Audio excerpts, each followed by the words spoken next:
I never thought a simple dog leash would lead me to love, but that's exactly what happened last spring. My name's Jamie, and I've lived in Oak Ridge Heights for about 3 years now. Just me and my golden retriever, Max. He's been my constant companion since I adopted him from the shelter. A goofy ball of energy with soulful eyes that somehow always know when I need comfort. My life before Max came along was pretty routine. Wake up, go to work at the graphic design studio downtown, come home, maybe watch something on Netflix, and repeat. I'm not exactly a social butterfly, more of a homebody who occasionally ventures out for coffee or a drink with friends. Max changed all that, forcing me into a routine of morning and evening walks that, honestly, saved my mental health during the pandemic. Our neighborhood is one of those places that feels like it belongs in a movie, tree-lined streets with a mix of craftsman homes and modern renovations, where people actually wave to each other and stop to chat. There's Mrs. Hernandez, who's lived here for 40 years and knows everyone's business, the young couple on the corner who just had twins, and the retired professor who gives out books instead of candy on Halloween. I knew most of my neighbors by sight, if not by name, thanks to Max's daily walks. It's funny how having a dog makes you part of an unspoken community. The nod of acknowledgement between dog owners, the brief conversations while your pets sniff each other, the shared understanding when someone's puppy is going through a barking phase. Let me explain why this matters. In a world where we're increasingly disconnected, these small moments of community are precious. They ground us, remind us that we're part of something larger than ourselves. I didn't realize how much I valued this until the day Max and I met Alex. It was an unusually warm April morning, and Max was particularly energetic, pulling me toward the small park at the center of our neighborhood. I was half asleep, coffee tumbler in one hand, leash in the other, when Max suddenly lunged toward a squirrel, causing me to spill coffee all over my favorite sweater. As I stood there, muttering under my breath and trying to blot the stain, I heard someone laugh, not mockingly, but with genuine amusement and sympathy. "Rough start to the morning?" the voice said, and I looked up to see possibly the most attractive person I'd ever laid eyes on. Dark curly hair, warm brown eyes, and a smile that made my stomach do a little flip. I later learned his name was Alex, was wearing running clothes, and had clearly been out for a morning jog. Max, the trader, immediately abandoned the squirrel pursuit and went straight to this stranger, tail wagging like they were old friends. "Max, come on," I said, embarrassed by both my coffee-stained appearance and my dog's betrayal. "Sorry about that. He's usually not so forward with strangers." "No worries," Alex replied, kneeling down to pet Max. "Dogs are excellent judges of character, you know. I'm Alex, by the way. Just moved into the blue house on Maple Street last week." "Jamie," I managed to reply, suddenly very aware of my messy hair and coffee-stained clothes. "And this social butterfly is Max. Welcome to the neighborhood." We chatted for a few minutes, the usual getting-to-know-you questions. Alex had moved here for a job at the university, teaching environmental science. He'd grown up with dogs, but couldn't have one currently due to his travel schedule. As Max continued to soak up attention, Alex looked up at me with that smile again. "I know this might sound weird since we just met, but I really miss having a dog. If you ever need someone to walk Max or dog sit, I'd be happy to help out. It would honestly be doing me a favor." In retrospect, I should have been more cautious about a stranger offering to walk my dog. But there was something so genuine about Alex, and Max, who's usually a good judge of character, was already acting like they'd known each other forever. Still, I hesitated. "That's really nice of you, but Max can be a handful. He once dragged my friend Tara into a pond chasing ducks." Alex laughed. "I'm up for the challenge. Maybe we could do a trial run together sometime. You could show me his route, his quirks, all that important dog parent knowledge." And that's how it started, with a coffee stain, a friendly offer, and my dog choosing my future partner before I even knew what was happening. The following weekend, we met for our training walk, as Alex called it. I found myself unexpectedly nervous, changing my outfit 3 times before settling on something that hopefully said casual but put-together dog owner, rather than trying too hard to impress the new neighbor. Max, sensing my anxiety, kept bringing me his toys as if to say, "Relax, this is going to be fine." When Alex arrived at my door, Max greeted him like a long-lost friend.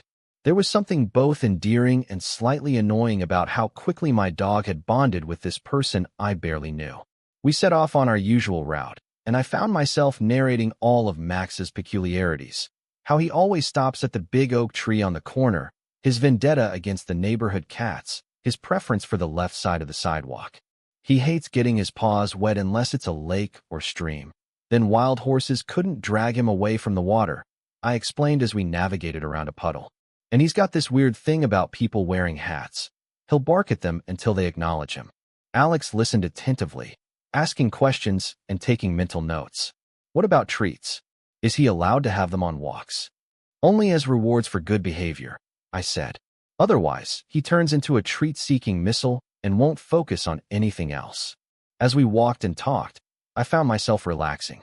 Conversation with Alex flowed easily, jumping from dogs to favorite hiking trails to our shared love of obscure documentaries. There was none of the awkward first date tension. Not that this was a date, I kept reminding myself.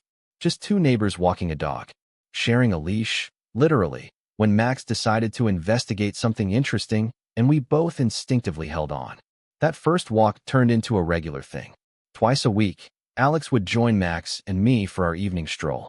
Sometimes we'd extend the route, ending up at the local coffee shop with its dog-friendly patio, or taking the long way through the community garden where Max loved to sniff every plant. I started looking forward to these walks more than I cared to admit, planning my day around them, wondering what stories Alex would share next. There was the time Alex told me about growing up in a small coastal town, where his family ran a bookstore that doubled as a community gathering space. How he'd spend summers helping tourists find the perfect beach read, and winters curled up by the store's fireplace with a stack of science books. I shared stories about my chaotic family with 4 siblings, how I'd found solace in art and design, and my dream of one day illustrating children's books. During one walk, caught in an unexpected downpour, we ended up huddled under the awning of the closed bakery, laughing as Max shook water all over us. Alex's curls were plastered to his forehead, and without thinking, I reached up to brush them away from his eyes. There was a moment, just a heartbeat, where something shifted between us, but then Max barked at a passing car, breaking the spell. I should probably get him home and dry, I said, suddenly aware of how close we were standing. Right, of course, Alex replied.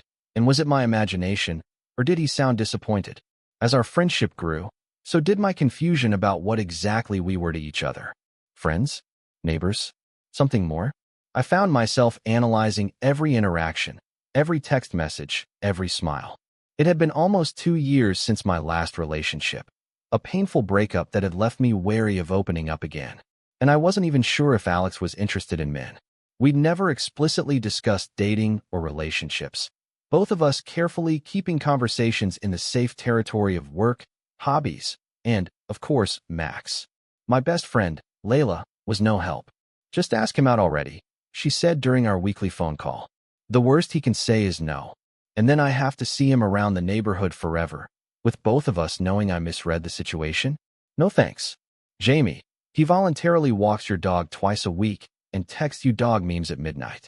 Either he's interested or he's planning to steal Max, and I'm betting on the former. She had a point, but I couldn't shake the fear of rejection. What if I was misinterpreting friendliness for attraction?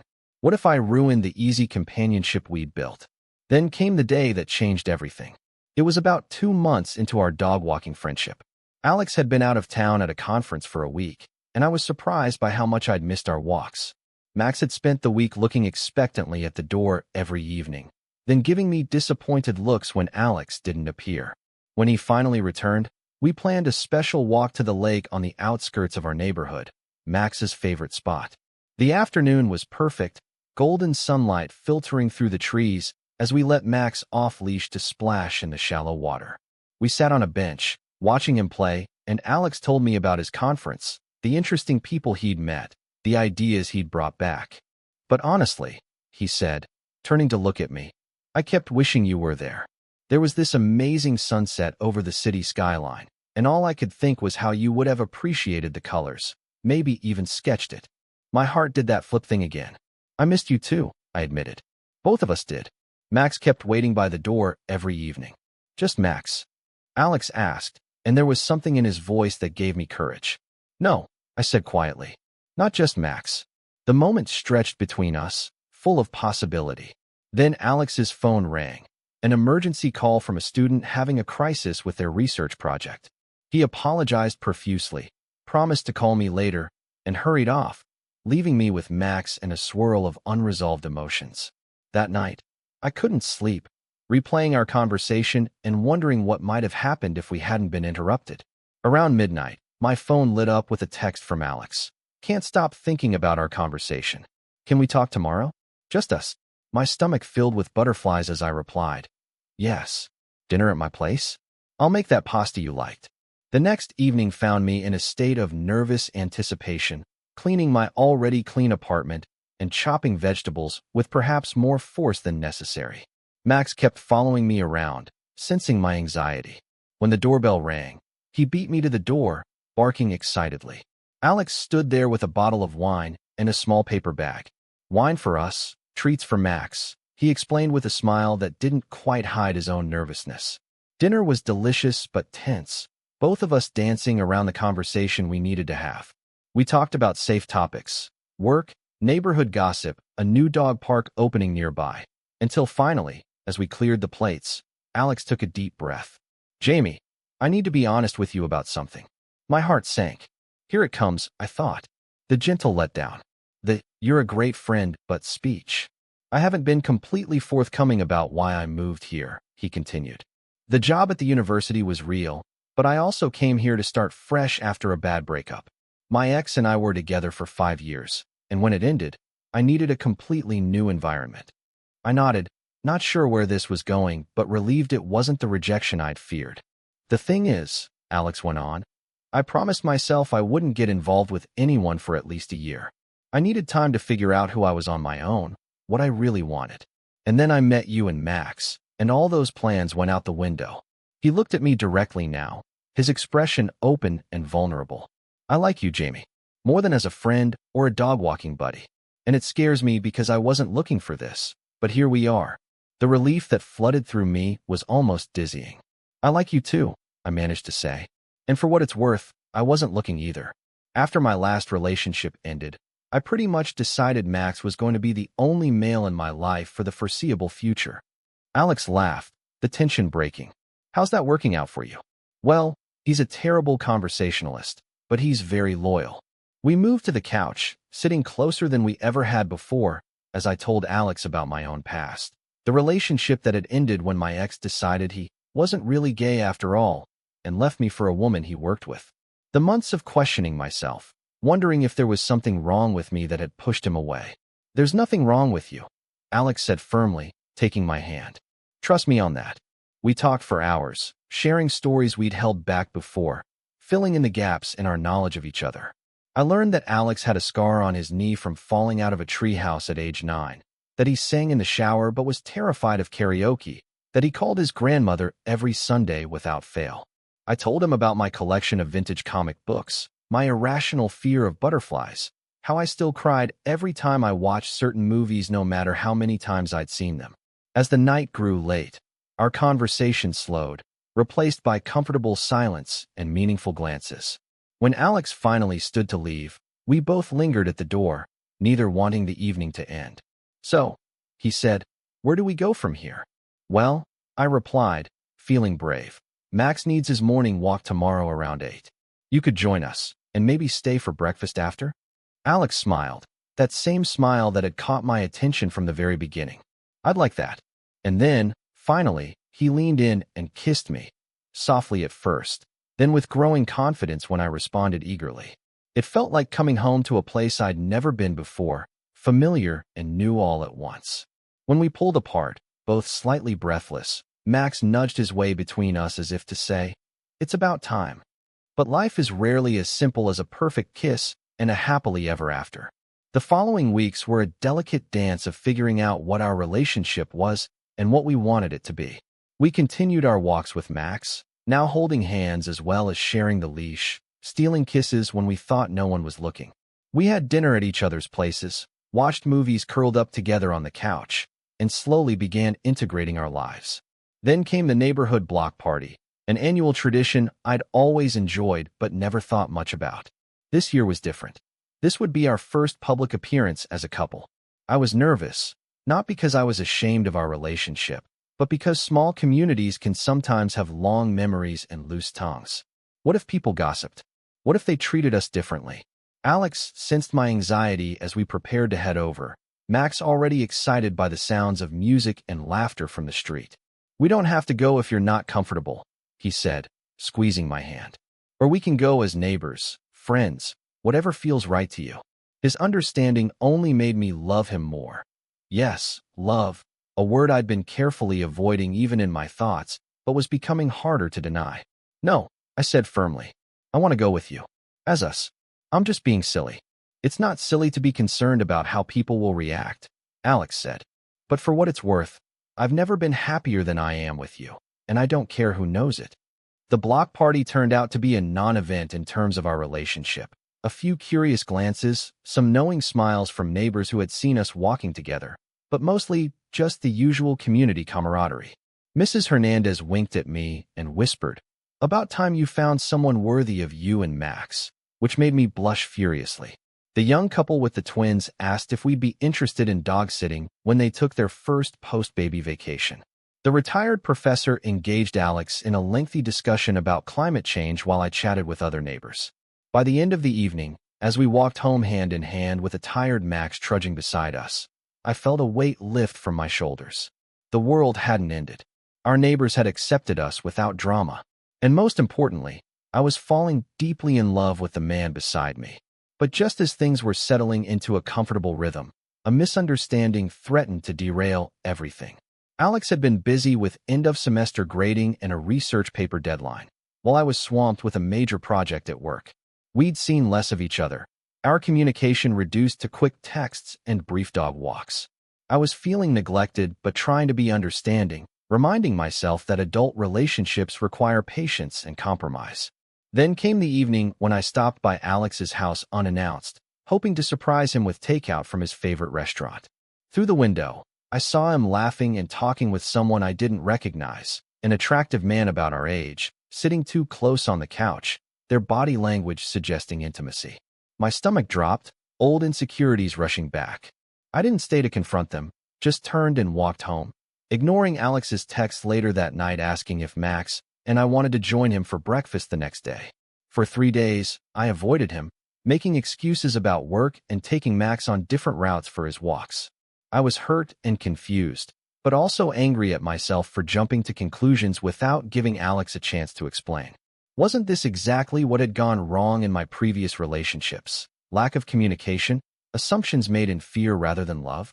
On the 4th day, Alex showed up at my door, concern written all over his face. "What's going on, Jamie? Did I do something wrong?" I let him in, and Max greeted him with his usual enthusiasm, oblivious to the tension between us. We sat at my kitchen table, the distance between us feeling like miles rather than feet. "I saw you," I finally said, "with someone at your place the other night. You looked close." Understanding dawned on Alex's face, followed by relief. "That was my cousin, Mark. He was passing through town and surprised me with a visit. We've always been close, more like brothers than cousins. I wanted to introduce you, but he was only here for one night." I felt simultaneously relieved and foolish. "I'm sorry. I should have just asked you instead of assuming the worst." "Yes, you should have," Alex agreed, but his tone was gentle. "Jamie, I need you to trust me. I'm not your ex. I'm not going to suddenly decide I'm not gay or that I don't want to be with you. But I can't constantly reassure you if you won't talk to me when something's bothering you." He was right, of course. Trust had always been my struggle, the wall I built to protect myself from being hurt again. But walls keep out the good as well as the bad, and I didn't want to live that way anymore, especially not with Alex. "I do trust you," I said, reaching for his hand across the table. "Or at least I want to. I'm working on it. Old habits and insecurities don't disappear overnight, but I promise I'll try to talk to you instead of jumping to conclusions." "That's all I ask," Alex said, squeezing my hand. "And I promise to be more aware of how my actions might look from your perspective. We're both new at this, at us, but I think we're worth the effort, don't you?" That night, as we walked Max under a sky full of stars, sharing the leash and occasional kisses, I realized something profound. Love isn't about finding someone perfect. It's about finding someone who makes you want to be better, who challenges you to grow beyond your fears.